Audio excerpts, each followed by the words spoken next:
Hello, I'm Chris474, and I'm back with another episode of Play Novel Silent Hill for the Game Boy Advance. Last episode, we were in the hospital. We made it to a room where we believe someone to be in. So let's go ahead and find out. When I open when I open the door to the examination room, I feel the presence of a person and stop moving. The inside of the room is dark. Someone is here. Who can it be? Who is it? Hmm. Option 21. Well, we don't wanna fire prematurely, so I thought he just said he ran out of bullets earlier. Now, who is it? Slowly approach.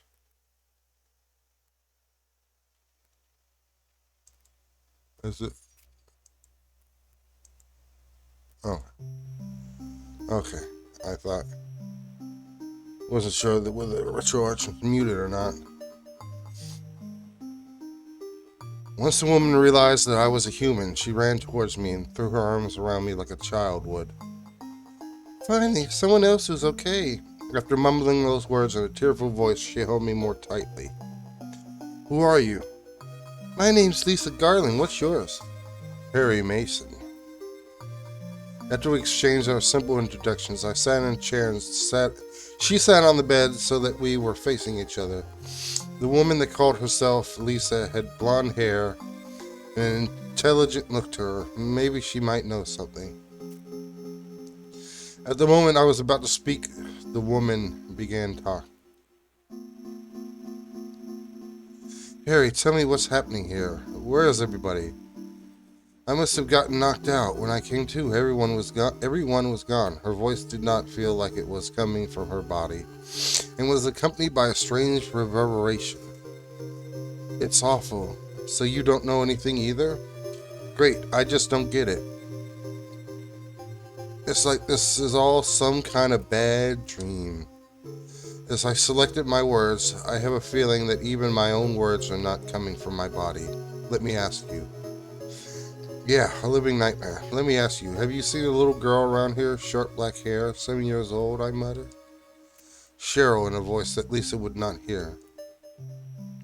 A 7-year-old girl? What? She's your daughter? Yes, a 7-year-old girl. I can't say that I have. I was unconscious all this time. I'm sorry. That's alright. That was just as I expected, but I continued asking questions without showing my disappointment. Do you know anything about all that weird stuff in the basement? No. Why? Is there something down there? You don't know? Don't you work here? We're under strict orders never to enter the basement storeroom. After the change of the subject to the hospital basement, I began to notice my thoughts were becoming muddy. So I really don't know. What did you say was down there? Well, I try as hard as I can to remember the pitiful sight of that room in the basement. However, I'm trying to trace my memory back to then. That ringing, which had been gone for a while, returned to my ears. A sound like the bells of that church runs throughout my head. Damn, my head. What's wrong, Harry? Harry, let me help you, Harry. Lisa has vanished. After a while, I notice that my body is freezing cold. It is as if I am dead, but I am clearly conscious. Where is Lisa? I was definitely talking to her in this examination room. I no longer feel the evil presence that I felt in this room. No, in this entire hospital up until just before. From the window, soft light is pouring into the room. Was I dreaming? As I slowly get up, I hear the sound of a door opening. I instantly look towards the source of the sound. The creepy woman I met at the church was standing there with an expressionless look on her face. You are too late. It's you, yes. Dahlia Gillespie. Gillespie. Tell me everything you know. What's going on?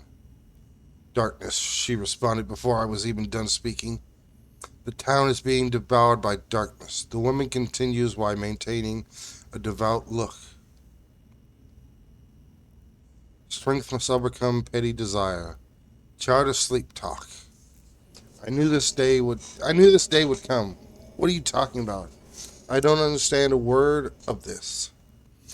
Believe the evidence of your eyes. So I should believe the evidence of my eyes? I understand. I am in a situation in which I can only believe what I have seen with my own eyes. There is a church in this town. That is your destination. This is beyond my abilities. Only you can stop it now. Have you not seen the crest marked on the ground all over town? So that's what I saw in the schoolyard. What does it mean? It is the mark of Samael. Don't let it be completed. Hey, wait.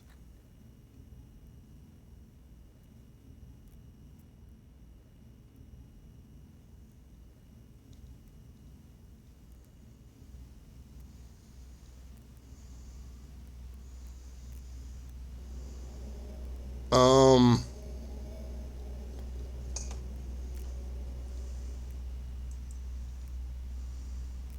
I believe it froze up.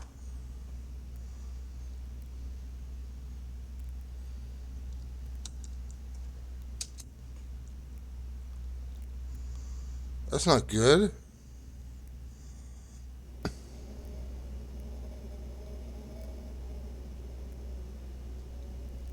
What what do I do now? Is that Oh, I don't want to do that.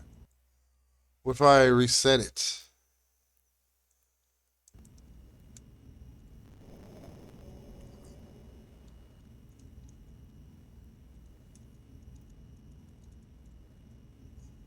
What happens if I reset it?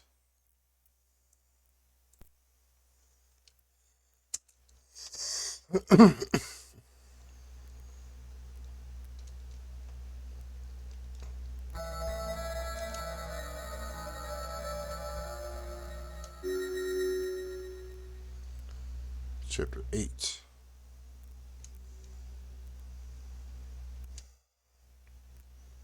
Continue.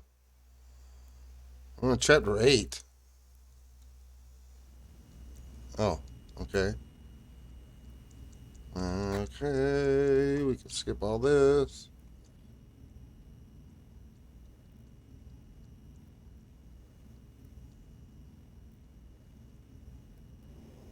Uh-oh.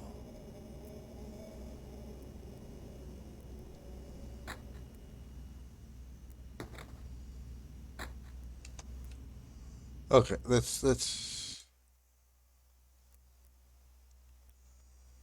make a save state here in case anything happens again. So I guess it kind of auto saves. So that's good. That's good. What chapter 8 already? Dahlia Gillespie. She places an oddly shaped key on an examination table with a tap. Spins around, heads to the door, and then opens it. I open the door that she closed and roll out into the hospital corridor, but she is nowhere to be seen. The other church, but what if I exclude the church I already visited? I do not see anything that looks like a church on the map. I slowly open the phone book attached to the payphone in the corridor. In there is a mark. In there, a mark is present to guide me. It is next to the phone number for an antique shop in the northeast area of the shopping district. The door to the antique store is ominously open. The open door connects to a staircase leading down to the basement. Always with basements in this game. At the end of the stairs, there is another door. I insert the key I was carrying and slowly turn it. The inside of the shop is small. I take a look around using my flashlight and find that the place is such a mess that it looks almost as it has been ransacked by a thief. Is something here? At first glance, I don't think that there is anything here that concerns me. However, I did not miss that which was hidden behind a shelf. I moved the shelf step by step, and an eerie passage leading into darkness appears. What's this? Harry? I look back towards the familiar voice. Sybil? Sybil, who should have left for the next town over to call for backup, was there. I'm glad you're okay. I shouldn't have left you. Things are worse than I thought. It's nuts. What are you doing here? I thought you left town. I saw you go in here, so I followed you. I couldn't get out.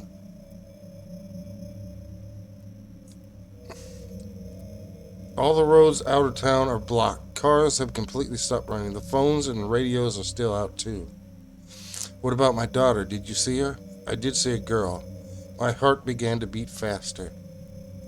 Was it Cheryl? I only caught a glimpse of her through the fog. I went after her, but she vanished.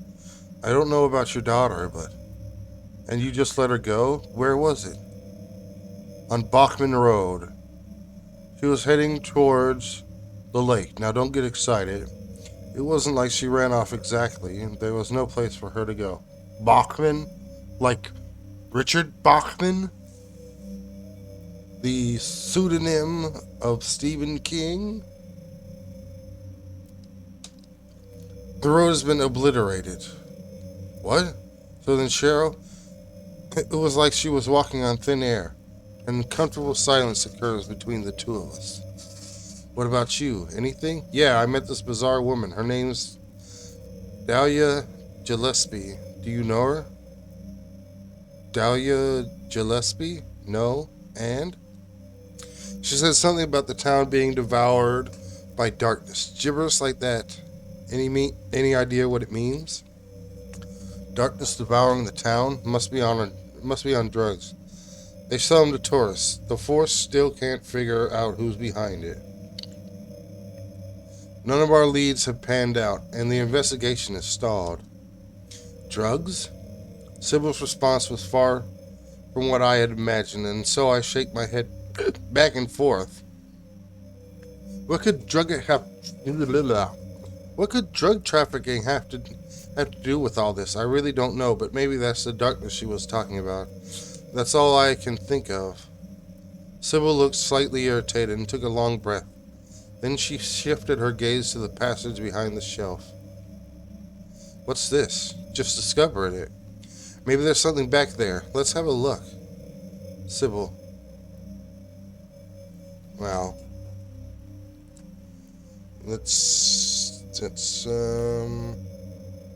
How many chapters are in this?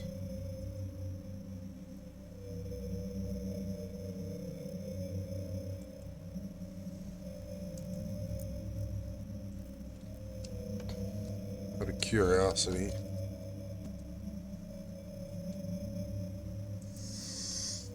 I'm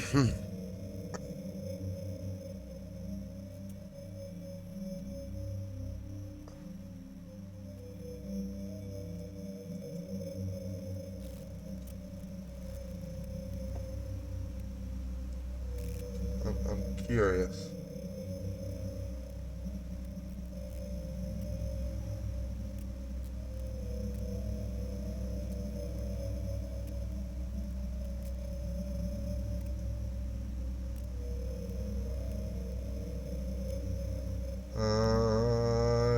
Curious.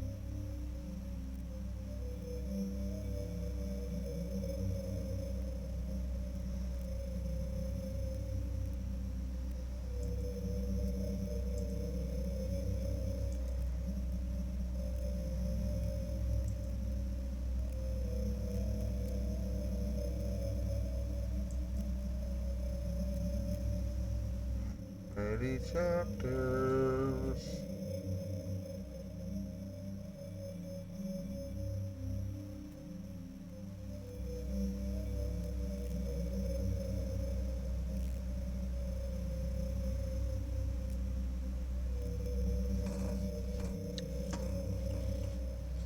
Oh wow, okay.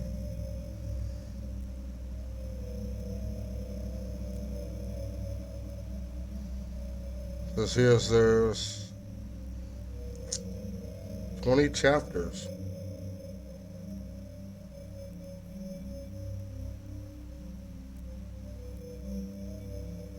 Oh no, wait. Yeah, 20 chapters. And 10 chapters for Sybil. Okay. That's all I need to know. 20, option 22, we'll go first.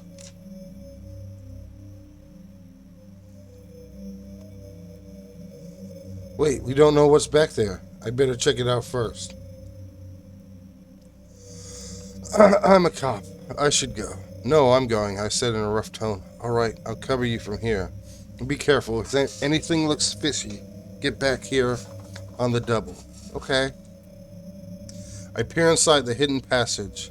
Inside it looks like an unseen barrier of darkness, which has been set up. It makes it look like a place no one should enter. I intuitively sense that it would be dangerous to move to this passage. It is that kind of passage. I look back at Sybil once. Sybil? Yes? Do you know anything about, well, like some other world? It's like some kind of bad dream? What are you talking about? I'm not quite sure. I try to make sense of it, but then my mind goes blank. Everything's dark there, and I hear sirens in the distance. I met this nurse, Lisa. It's like I was there, but not really. It's all a blur, like some kind of hallucination, you know? I have no idea what you're talking about, Harry. Sybil spoke while shaking her head from side to side. Oh, I was just wondering. Never mind. Harry, you're tired. Yeah, maybe. Am I tired? Yes, I am tired. If that is all it is, then that is fine. If my being tired is what caused me to see all the hallucinations up to this point, then Cheryl should return to me. The only thing is the sensation I am feeling is not that of being tired. Rather, my body feel... Shit. You know what?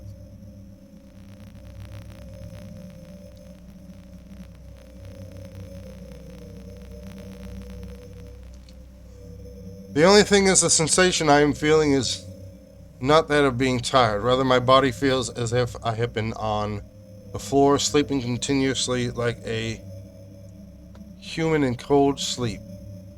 And I am feeling the agonizing suffering of not easily being able to escape from that state. Leaving Sybil behind, I step into the passage. I begin walking, carefully taking one step at a time. Sybil can probably no longer see me from where she is, even if I could see her from where I am.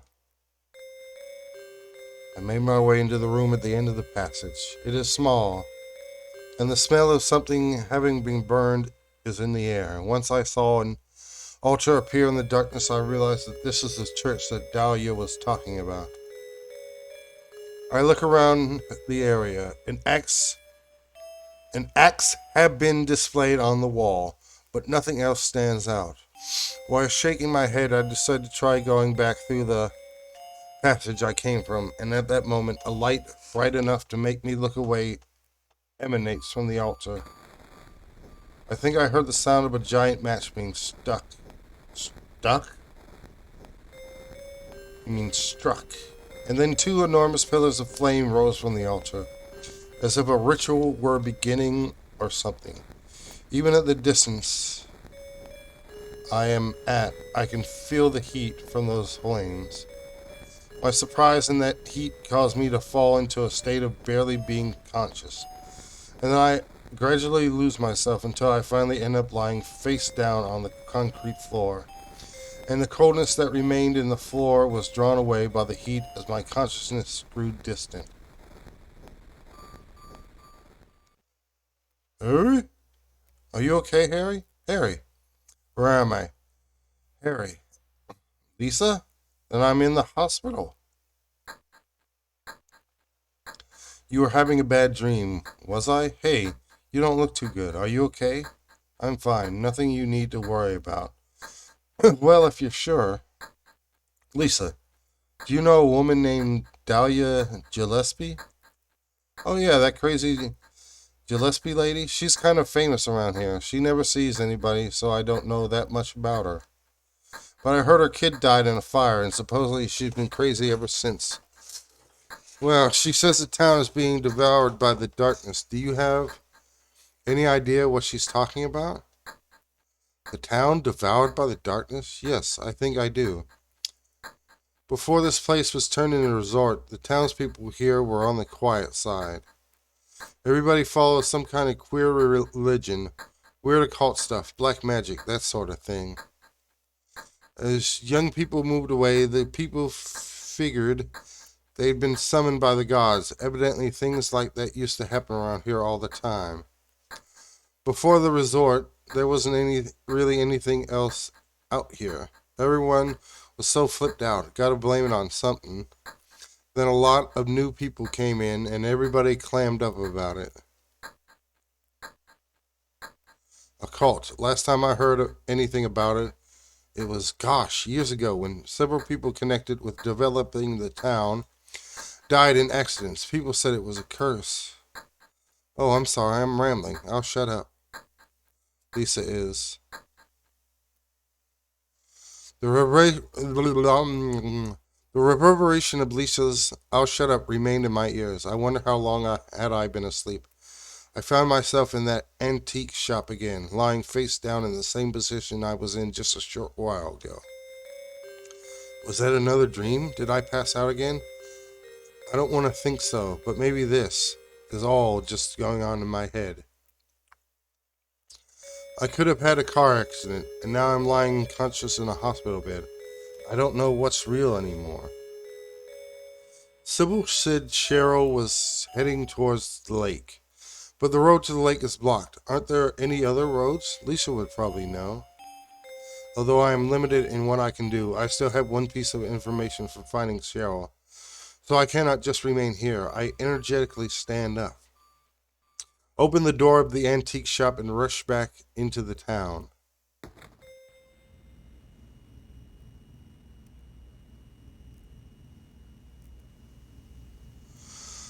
The town has turned into that nightmarish world. It's as if the danger in this town increases with every second. In order to find Lisa, I turn on the flashlight on my chest and begin to run at full speed. I left the antique shop with the intention of reuniting with Lisa, but I discovered that all the roads leading to the hospital are blocked. With no other choice, I entered the shopping mall, town center, in the shopping district. Inside, everything has naturally changed to the other world as well. I can hear the groans of monsters in the vicinity, and it would not be surprising if they attacked at any moment. The floor has changed to metal grating, and this building looks as if it has been left in ruins for several hundred years. Gigastore? Gigastop? Large monitors have been placed in the hall at the entrance to greet shoppers. After wandering around the first floor and finding nothing interesting, I begin heading up the powered down escalator, and at that moment, suddenly light overflows from out of the monitors in the hall. A bound Cheryl is displayed on the screens. Daddy, help me! Cheryl? I turn around and run back down the escalator towards the first floor hall. The image of Cheryl on the monitors then begins to get more and more fuzzy, until it dissolves into video static on the picture tube. And then in place of Cheryl, an eerie crest is displayed. It looked a lot like that which I saw in the courtyard of the elementary school. I pound on the monitors. I pound with all my strength, as if I believe that Cheryl is trapped inside the picture tube. However, Cheryl's image did not appear again. I'm convinced Cheryl was definitely taken away by someone and is being held by them, and she is waiting for me to rescue her. I must hurry. I say to myself, all right.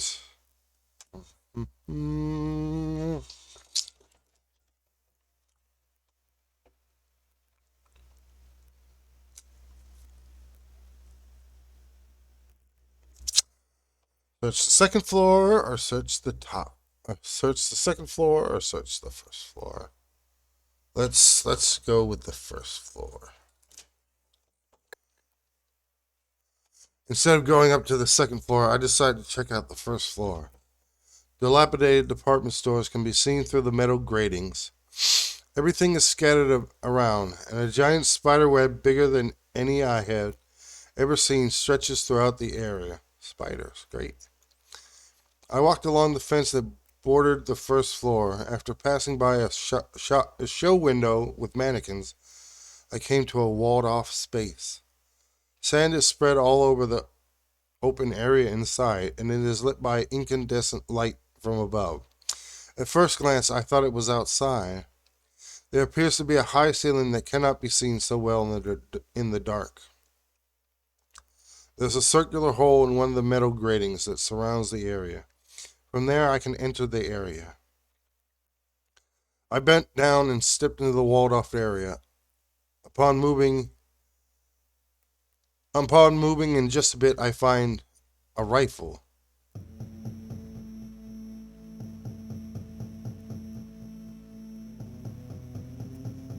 Ooh, found a rifle. Ooh, piece of candy. Ooh, piece of candy. I pick up the rifle at my feet and try readying it. As I do so, an unspeakably unpleasant tremor comes from below me, and it shakes my entire body. It is not something that I can see. I decide this because I felt it only from below me. I can clearly tell that something with a long body, like a caterpillar, is moving around below me. As I move, it moves in the same direction, so it is obvious that it's aiming for me as it moves, and then it shows itself.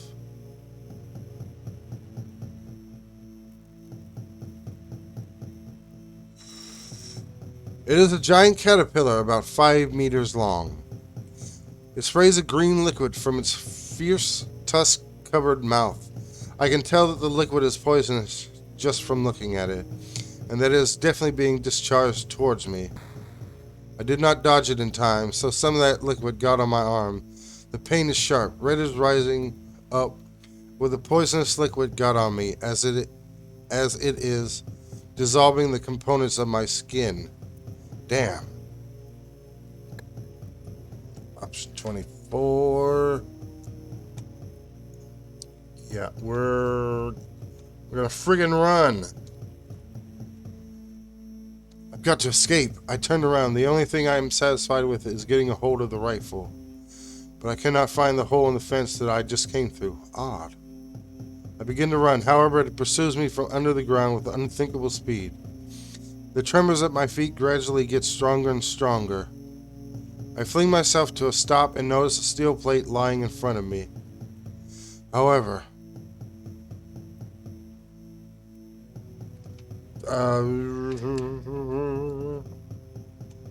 giving us plenty of options now. A? Let's try A. After moving onto the steel plate, I discovered one problem with doing so. I can no longer tell where it is coming from. I can only go with my intuition, just where it is going to appear from. I gamble.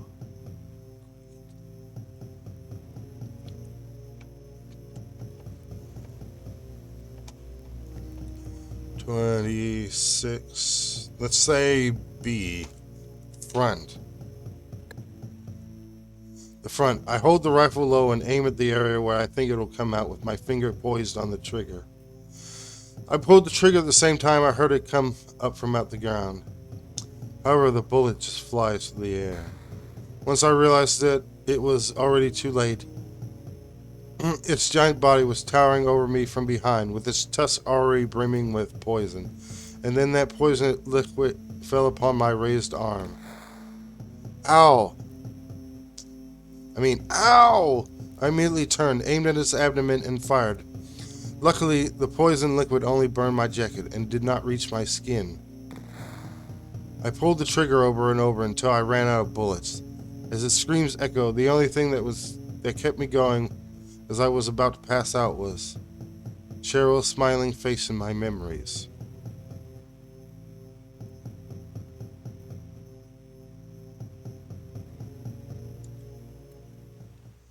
I leave the town center.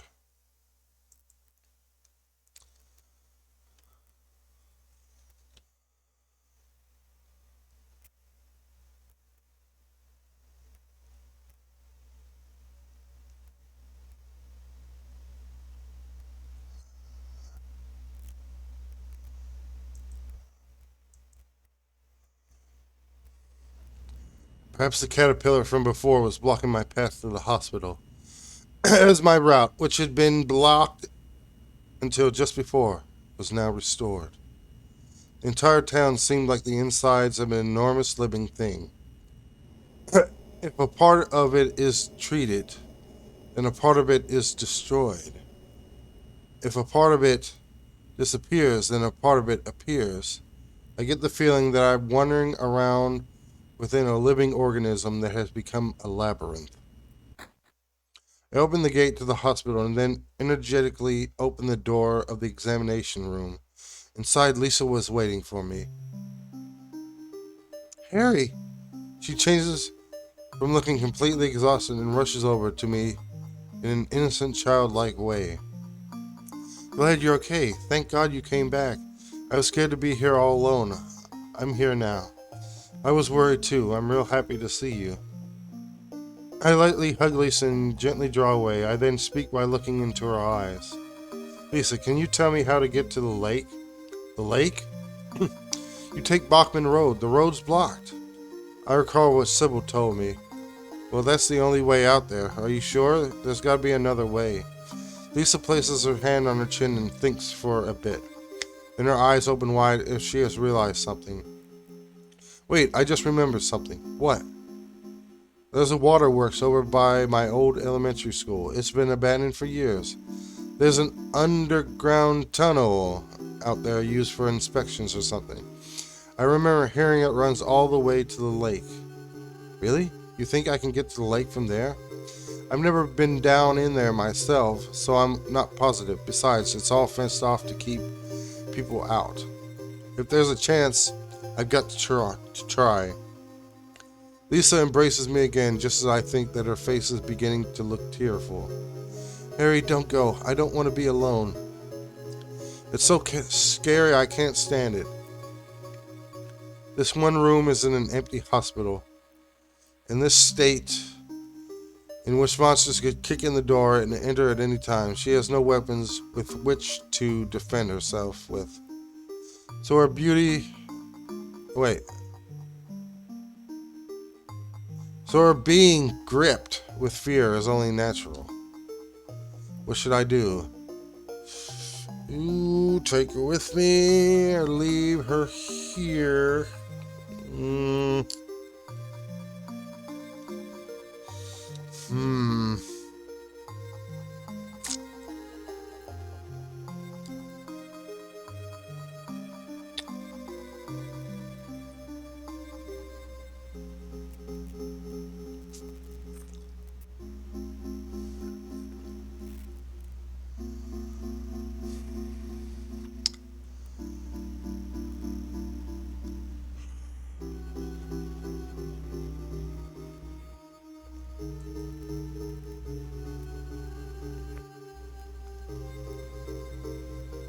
Um,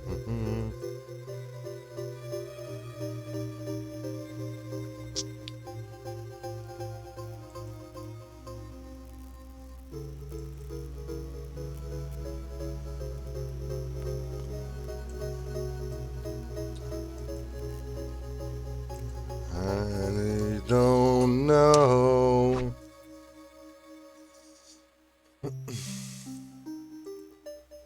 Well, okay, let's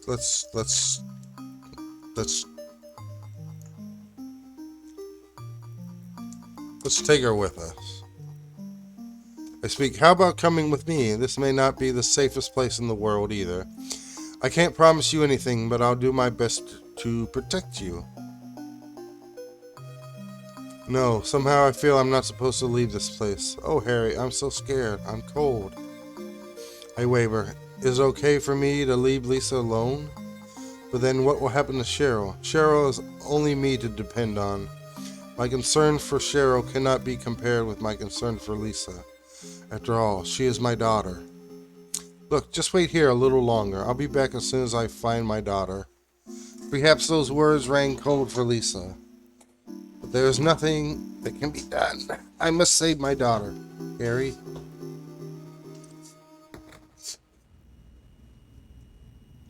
I leave the hospital. The water supply installation near the school. I was told that I could go through those sewers and reach the lake that Cheryl was heading towards. I must hurry. As I began to run, I felt something fly over my head. It looks like something is flying in circles in the sky above me, but it is dark, so I cannot see it so well. I climb the middle stairs of the building across the street and then head up to the roof. What? What is this? A giant moth? I guess I didn't completely kill it. That caterpillar that I shot at the town center has followed me here. And it has matured. It dances against the black sky and is looking down at me. In addition to the poison it can discharge from its mouth, it now has a stinger with which to stick me with. I'm in danger! Let's try option 28. Let's try B. I in the shadows of the building. I hid behind the water tower, and from a slight opening I observed the gigantic monster. A monster that circles the sky in an attempt to catch me. Using the water tower as a shield, I study its movements, and at the same time I look for a vital point. Its head with those poisonous tusks. Its abdomen, which contains a large amount of poisonous liquid. Its wings, which it can freely control. Calm down, I told myself. I must focus on only one target. Well,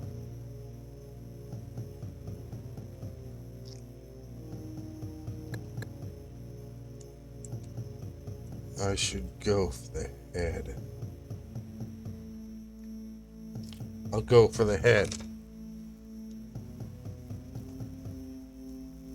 I aim at his head. I rest a heavy rifle on my shoulder, while being careful not to let any sweat get in my eyes.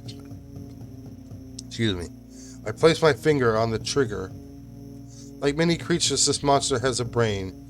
That is what I will shoot and destroy, but my target is quite narrow and small.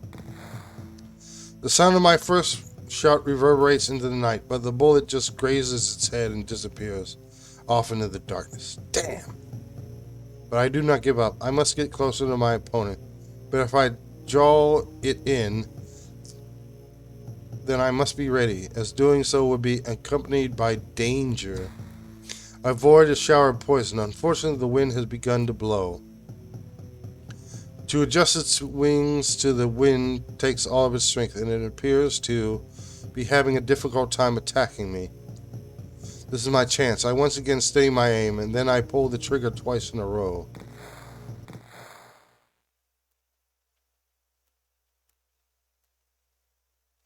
In that moment, its head vanished from its body all at once. Without its control tower, those wings and poison tusks were just that, and they fell like a rag between the buildings. The nightmare still continues.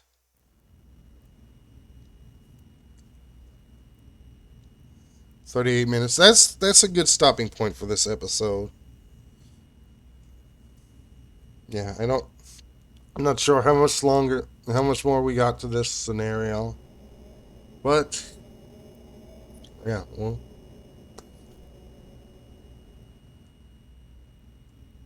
we might not actually have that much left.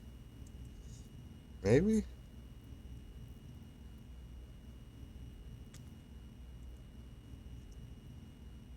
But yeah, we'll end it here, and then we'll. So everybody, thanks for watching this. Thanks everyone who watches this episode. Have a good day. I'll see you in the next episode, and happy spooky season. Bye.